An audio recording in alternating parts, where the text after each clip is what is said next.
Thank you so much for joining me in this video today. And if you click this video, I want to believe it's because you still hope and believe that you can still have love, real love, true love, everlasting love in your marriage. And that's exactly what we're going to be looking at in this video. I want you to stick to the end and pay close attention, because these things may look rather simple, but many overlook it. And this accounts for the high rate of trauma that we experience in relationships and marriages today. This is the simple principle. If you want to experience everlasting love in your marriage, listen carefully. You must love God more than you love your spouse. And you must make sure you're marrying or settling with someone who does the same. You must be more loyal to God than each other. You must fear God more than you love your spouse. The problem when I say this is that people don't understand love, and we don't understand fear when we say fear God more than you love your spouse. Why is this important? Because marriages that fail are not those that face challenges. All marriages, relationships, and that includes friendships, face challenges. So what distinguishes those that fail from those that succeed? Follow me carefully, just one word, and that is commitment. The lack of commitment accounts for the overwhelming majority of the broken homes and broken relationships and marriages in society today. Now, do we understand what commitment is in this 21st century? Being loyal and staying even when it hurts. When it gets nasty, when it gets beyond our appreciation and personal interest. That is commitment. Staying loyal despite all these conditions turning against us till things get better. Now that's a tough problem, because our society is built on the happiness of me. How many people are committed? Once it gets tough, we walk away. Your husband disappoints you, so you close your legs. Your wife closes her legs, so you quickly turn to the lady down the street. Zero commitment from both parties.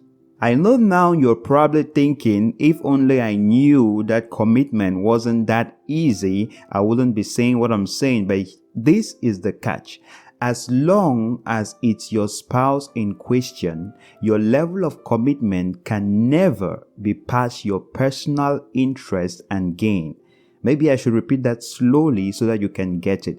As long as it's your spouse who is in question, your level of commitment can never be past your own personal interest and gain. But look at it. If you're more loyal, more in love with, and more committed to God than your spouse, you'll find yourself easily going the extra mile of commitment. No longer because of your love for your spouse, but because of that your love and fear for God. She messed up and gave you another golden opportunity to exercise your world-class sarcastic skills with another comment, but the Holy Spirit holds your lips and you rather find yourself encouraging and being supportive.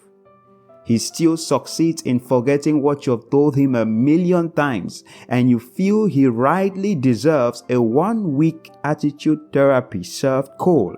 But the Holy Spirit just looking at you like, what are you trying to do, sister? And you just lose the zeal or the desire to carry on with that punishment which you feel the other person rightly deserves, and actually so. Let me tell you something. You see, it's easy to go on loving someone when they make us feel great and they make us feel appreciated and loved. You see, but when the things turn around and they make us feel bad, it takes a higher purpose beyond that person to get us to stay true to the commitment to love them. You know, it's rather confusing that the principles for relationships and marriages to work as super simple and plain, and yet we have so many relationships breaking down. Simple principle, for example, husband, love your spouse and be 100% responsible for her. Wives, submit to your husband 100% unequivocally. Now, why are we so terrified of simple instructions like this? The answer is simple. We don't trust the other person. So we sign prenups and we take on titles as strong woman.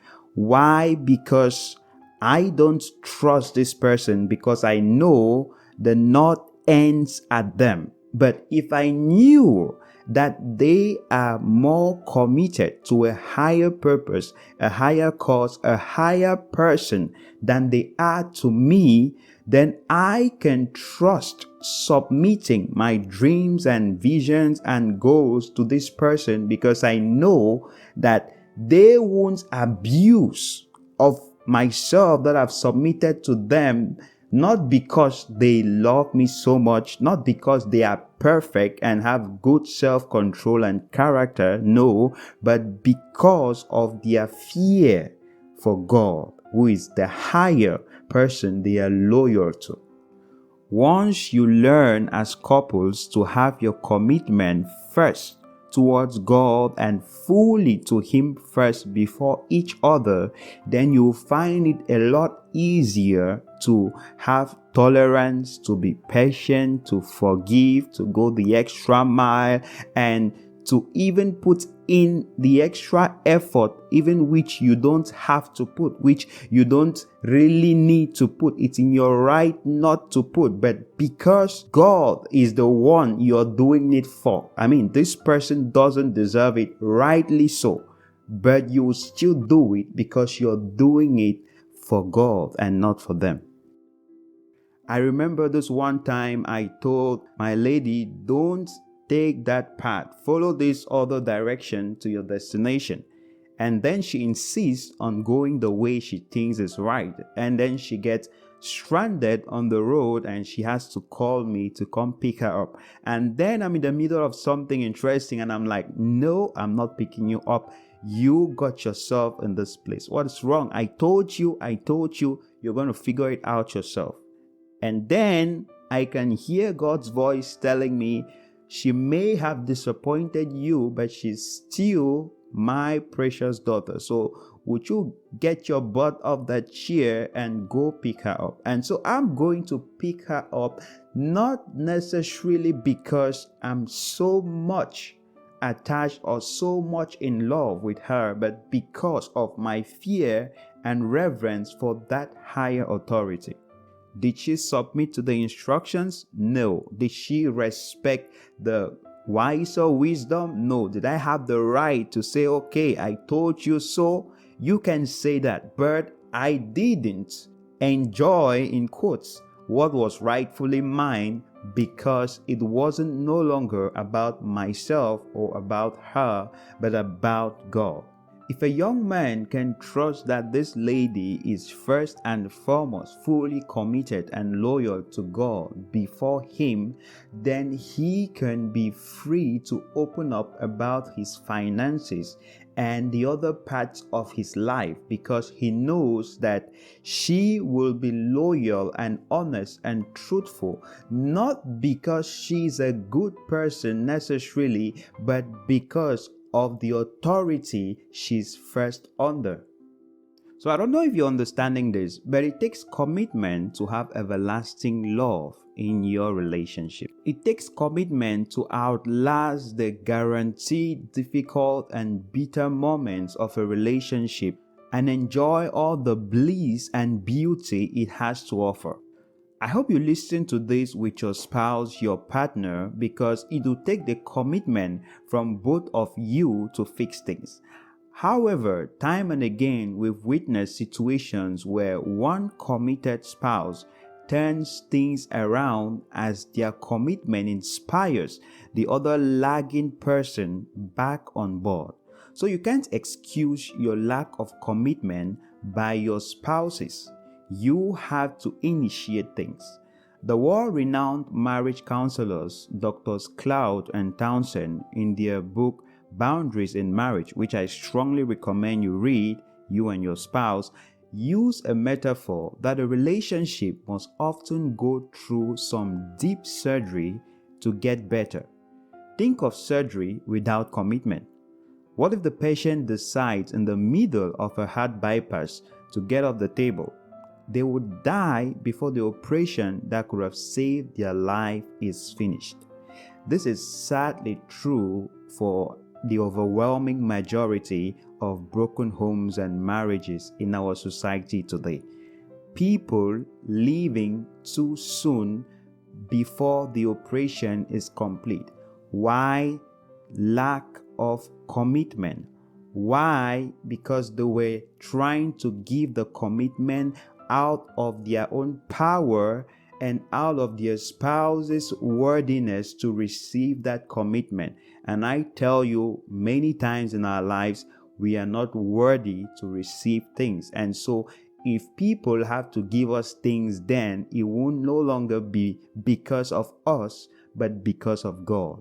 So why the lack of commitment? Because we are not yet more loyal, more committed, more in reverence, in fear, and in love with God in that relationship than we are to our spouse. I'll tell you the truth, we must forget about the fantasies of Hollywood. True love is tough. It's not difficult, it is tough. Meaning you have to go in season and out of season, and those out of season times can really feel like you can't take it anymore. But this is where the higher purpose, the higher calling, and the higher grace comes in to drive you through. And I tell you, in the end, for your sake, for the children's sake, you will be glad you hung in there till things became better. I encourage you to watch this over again until you can muster in you that commitment to God first before your partner. And please share in the comments below what has been your biggest challenge to staying committed in a relationship of any sort. Please share it below and let's learn and address it together. If you enjoyed this video, please give it a thumbs up, subscribe, and hit that bell so you don't miss our next video on relationship and love. This video is made available thanks to our amazing family of patrons. A big thanks to all our patrons. You too can support this channel. The link is down below. I am Bodas Djoumessi from Wisdom for Dominion. I wish you everlasting love in all your relationships. Thank you for watching and see you in the next video. So if you enjoyed this video, make sure to check our full playlist on love and relationship. You're definitely going to enjoy those videos too.